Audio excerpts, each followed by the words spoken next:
সবচেয়ে বড় বাস্তবতাটা কি জানেন?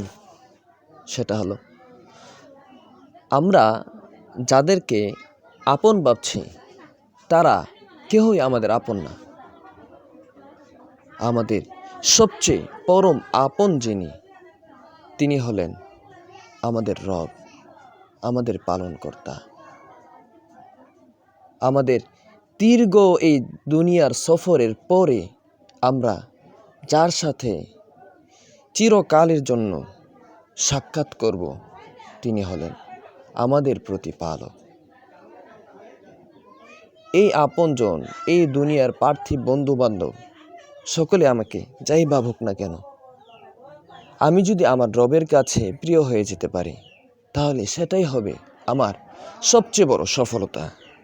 আর যদি আমি আমার রবের কাছে পরই রয়ে গেলাম, তাহলে সেটা হবে আমার সব থেকে ব্যর্থতা।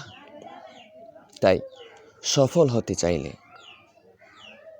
অন্তিম কাল আসার আগেই নিজেকে তৈরি করুন রবের আপন হিসেবে, মানুষের আপন নয়, রবের আপন হিসাবে।